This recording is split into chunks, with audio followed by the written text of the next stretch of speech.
semuanya, selamat datang di podcast kami, Podcast Ceria.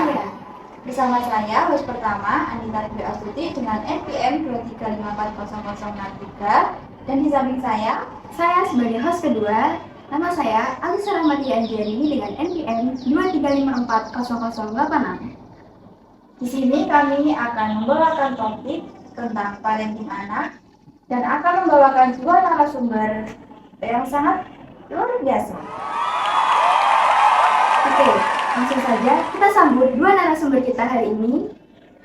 Kami persilakan masuk. Halo guys, selamat datang di podcast kalian. Baik, kita kedatangan tamu yang sangat cantik-cantik ini dari Universitas apa, bisa memperkenalkan diri? Saya sebagai narasumber pertama, nama saya Nisa Nur Adila dengan NPM 235400077 dari Prodi PGSD Universitas Slamet Riyadi. Selanjutnya, Dan saya Mayopati Arianto dengan NPM 2354001. Saya dari jurusan yang sama, yaitu Prodi PGSD dan Fakultas Perguruan Ilmu Pendidikan FKIP ya guys. Oke, sebelum kita mulai podcast hari ini, kita ngobrol-ngobrol dulu lah. Gimana kabarnya ini? Baik ya. Alhamdulillah. Kira-kira kesibukannya akhir-akhir ini apa ya? Iya, tugas UAS sih Kak. UAS ya. Iya. Ini silakan dimakan, boleh loh. Iya. Saja. Iya. Oke, langsung saja nggak apa-apa kali ya. Iya, nggak apa-apa Kak. Jadi hari ini kita akan membahas tentang bagaimana sih cara orang tua untuk mendidik anaknya di usia dini. Oke. Maksudnya topik yang pertama ya. Iya. Jadi topik yang pertama adalah pentingnya pendidikan di rumah. Jadi, saya mau tanya kepada Kak Nisa dan juga Kak Maya. Mengapa sih penting bagi seorang orang tua untuk terlibat dalam pendidikan anak di rumah? Karena pendidikan di rumah memberikan dasar yang kuat bagi anak, bukan hanya tentang akademik, tetapi juga tentang nilai-nilai etika dan kebaikan. Saya setuju dengan pendapatnya Mbak Nisa, karena keterlibatan orang tua sebagai fasilitator terhadap anak, orang tua juga dapat memberikan sedikit kebebasan terhadap anak agar anak dapat lebih bebas meluapkan pendapatnya gitu. Oh Iya Kak. Kira-kira waktu layar apa saja yang sering menjadi masalah besar dan tips menurut kakak-kakaknya yang terbaik untuk mengatasi waktu layar anak tersebut? Jangan lupa untuk mengajarkan keterampilan waktu juga tentang anak.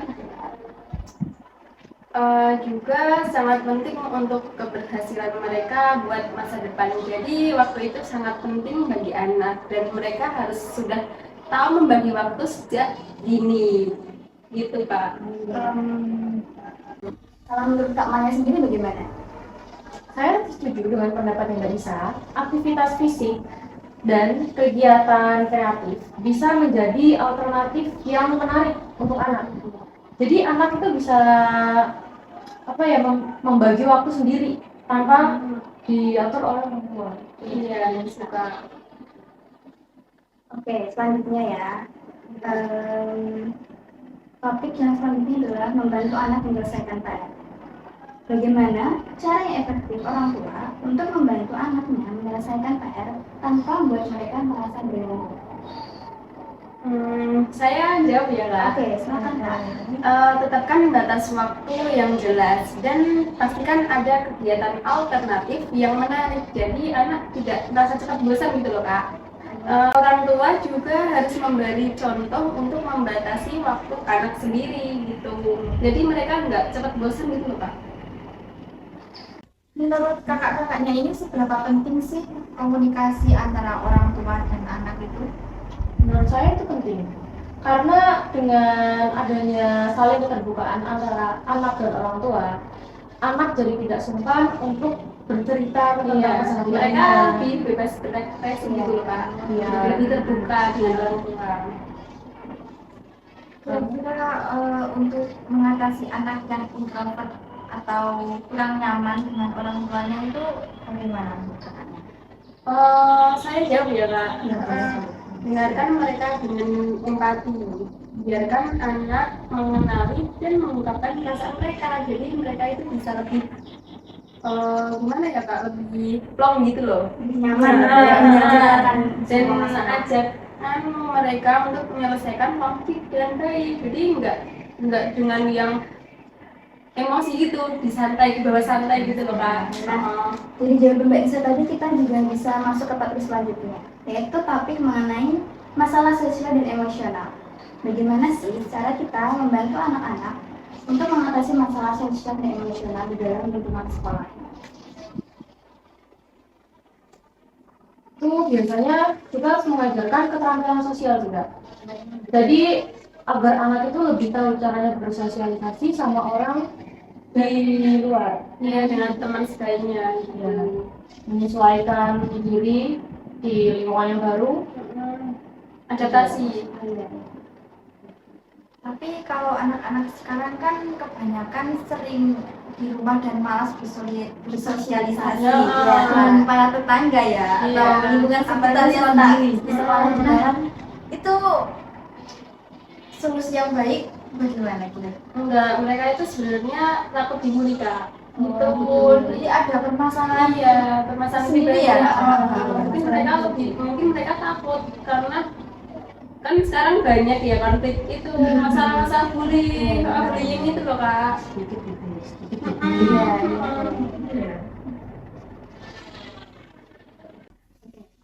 Oke, selanjutnya nih aku mau nanya nih. Mengenai menunjukkan minat dan bakat seorang anak.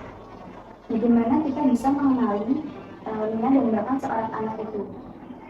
Maksudnya kayak orang tua tuh bagaimana bisa mengenali bakat seorang anaknya kalau anak itu tidak mau Berekspresikan. ya. Berikan mereka kesempatan kak untuk mencoba aktivitas dan Berusaha mendekatkan diri dengan anak sih. ya, dan kuncinya. perhatikan apa yang membuat mereka bersemangat gitu loh kak. Karena kan sekarang orang tua itu lebih cenderung sibuk dengan pekerjaannya, Bebaskan anaknya. Iya. Padahal kalau anak lebih senang itu kan bisa kita dukung dan fasilitasi minat bakat mereka. Iya.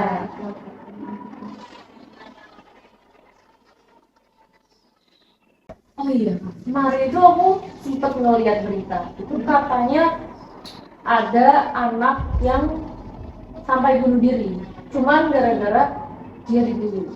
Banyak banget ya kasus kayak gini ya Iya, sebenarnya. ada juga yang Zaman sekarang ada juga yang gampang kebanyakan banget. tugas Iya. gitu. Iya. Mereka mungkin nggak punya ruang cerita gitu ya, apalagi orang tuanya kan nggak tahu. Terus ada juga yang putus cinta. Soalnya anak Anaknya gengsi kan? Iya. Pola pikirnya tuh iya, nggak bisa. Mikir gitu loh, kok bisa sampai bunuh diri gitu. Padahal cuma masalah Terlalu cinta loh, guys. terburu-buru nggak sih? Jangan dicontoh ya. Jangan guys. dicontoh ya guys ya. Ingat itu Boleh, untuk boleh. terburu-buru membuat keputusan. Dan banyak yang bilang kan anak Gen Z kan emang generasi lemah ya, kita kayak lemah dengan berpikir dan lain-lain. Iya, soalnya juga sekarang itu banyak anak yang toksik gitu loh kak. Iya, Apa sih? iya. Toxic ini biasanya itu karena mereka apa ya, kurang komunikasi sama orang tua, lebih kecampur nggak sih? Ini mendapatkan jadi pusat perhatian. Iya. Ya, soalnya orang tua mereka itu juga nggak peduli gitu, Memperhatikan nggak sih? peduli anak, kan banyak tuh anak yang sekarang mau di kamar, nggak pernah Terakhir cerita, frustasi, malas depresi. bersosialisasi. Iya, pulang misalnya kayak pulang sekolah itu loh guys, kan biasanya anak sekarang itu kan langsung ke kamar, nggak cerita dulu sama orang tuanya, makan pun kadang jarang, termasuk aku. Jangan dicontohin ya mbaknya ya.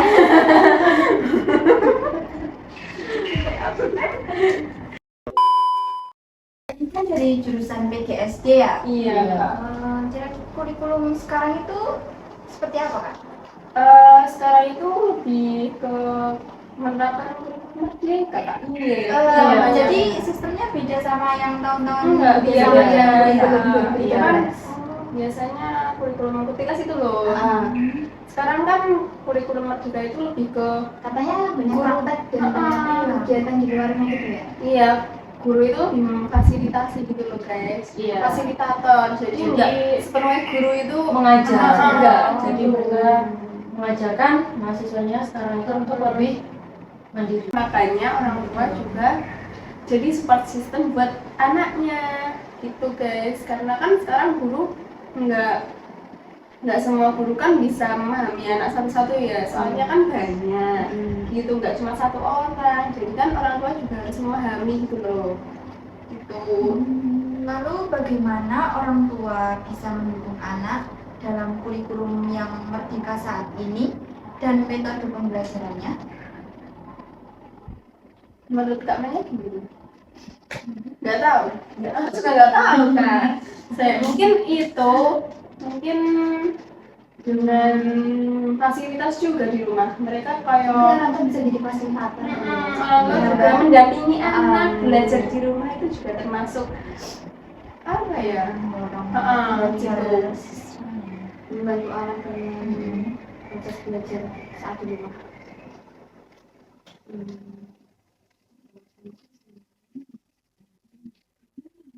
Jadi orang tua itu sangat berpengaruh penting ya teman-teman, apalagi di zaman sekarang gitu itu sungguh Terlalu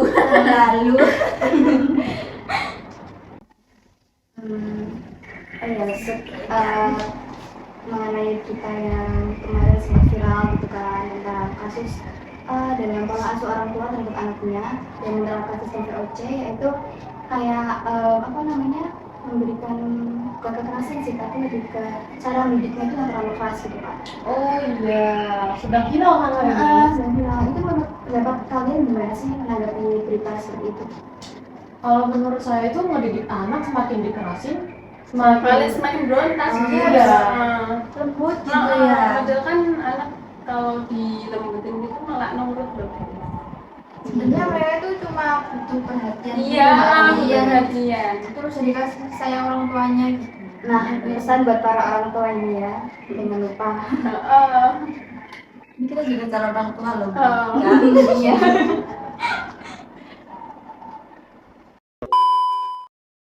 Oke, kembali lagi bersama kami di podcast Ceria. Halo guys. Balik lagi. Gimana Kak? Minta bantalannya aku. Oke, ambil. Ya, aja rumah sendiri ya. Jadi kalau tenang loh. Emang rumah sendiri ya, betul. Silakan diminum boleh, makan juga boleh. Oke. Nyemil juga boleh Kak. Boleh, silakan. Semuanya dibawa pulang juga nggak apa-apa. Serumah-rumahnya. Oke, ini mau lanjut topik lagi ya Kak berarti. Iya, itu lanjut aja ya materi. Topik selanjutnya, bagaimana cara orang tua menangani persaingan konflik antar saudara?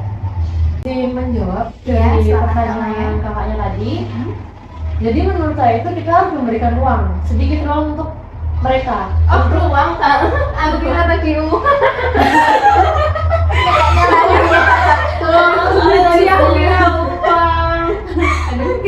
Jadi pasti itu memberikan ruang untuk mereka menyelesaikan masalahnya sendiri dulu.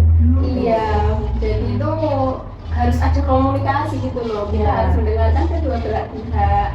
Kan kita nggak tahu yang benar yang siapa, yang salah juga siapa gitu. Ya, karena ini juga sedikit melatih keterampilan agar orang dapat menyelesaikan masalahnya sendiri. Gitu. Terus juga kita harus mendengarkan dari kedua belah pihak, karena biasanya itu dari pihak satu konfliknya begini, tapi di pihak kedua berbeda. Ya. Lalu bagaimana cara mendukung perkembangan anak tersebut tanpa memberikan seperti tekanan kepada anak itu sendiri? Kalau menurut saya itu biarkan anak bebas berekspresi. Iya. Dibebaskan saja gitu ya. Jadi nggak ada tekanan gitu buat anak. Jadi kan kalau misalnya misalnya adik saya pengen main gitu. Jadi ki nggak iya. Dikekang gitu. Mereka itu dibiarkan untuk mengeksplorasi apa yang mereka mau gitu. Jadi mereka itu ada ruang gitu Kak. Tapi bukannya tetap harus ada batasan-batasan juga ya kak? Itu menurut kakak gimana?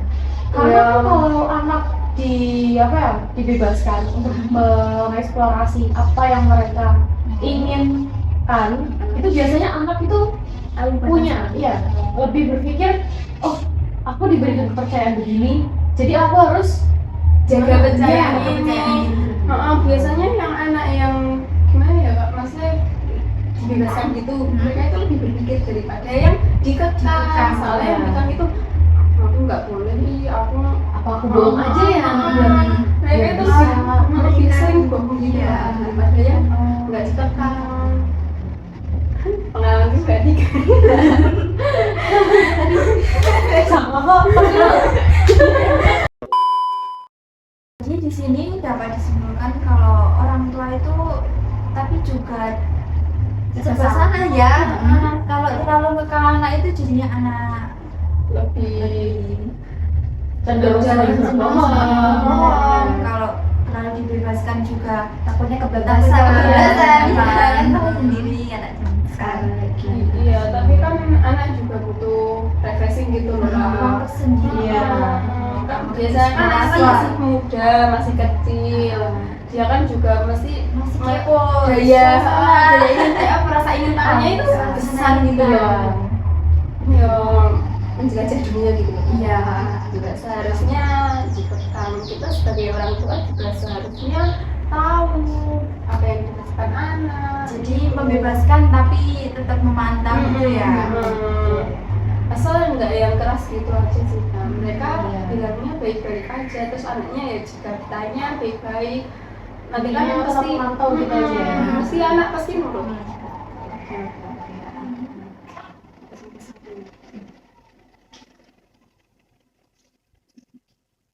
Minum lagi ya kak? Boleh ada usaha.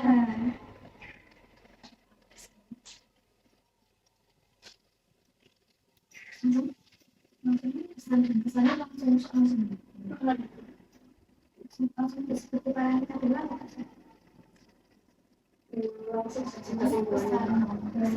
kesimpulan dari podcast kami Kita kali ini kita jadi sisi makan oke sisinya ngomong aku yang tak melu ngomong sak pikir aja iya ya.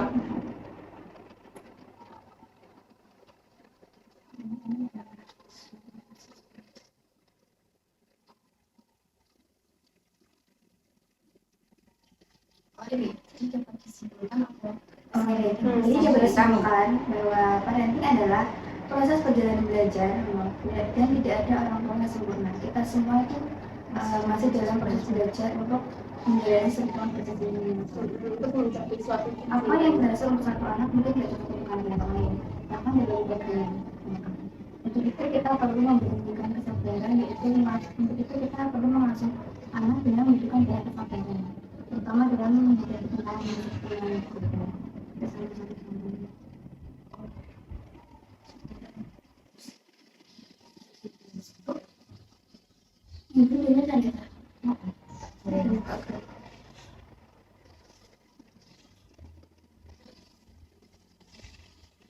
dihempas kelupak relakan Antuk guys.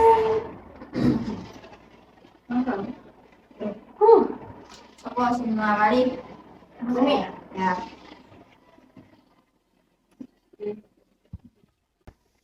Oke, jadi kesimpulan podcast kita hari ini adalah parenting merupakan suatu perjalanan proses belajar dan tidak ada orang tua yang sempurna di dunia ini. Semuanya itu kita masih dalam proses belajar. untuk Betul. menjalani. Setiap anak itu memiliki ciri-ciri yang unik sendiri. Apa yang berhasil untuk satu anak belum tentu berhasil untuk anak yang lain.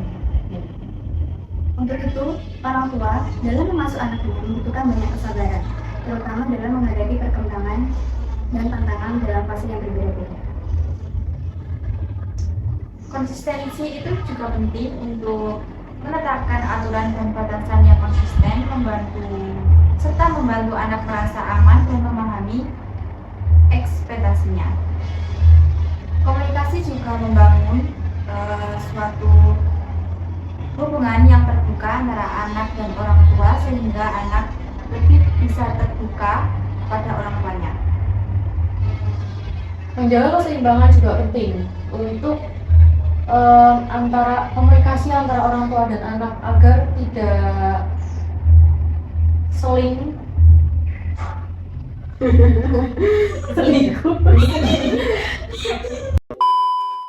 Selain itu, dukungan juga sangat berharga buat anak. Memiliki jaringan dukungan baik dari keluarga, teman, atau komunitas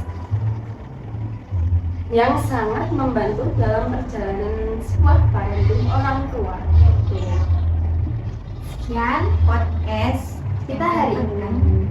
Sampaikan. Terima kasih untuk narasumber kita hari ini, Kak Maya dan juga Kak Nisa atas ilmunya dan tipsnya, atas waktu yang diluangkan. Sebenarnya kita juga nggak jago-jago amat ya Kak. Kita sama-sama belajar. Berproses. Iya. Ini cuma menurut pendapat saya ya. Thanks for watching.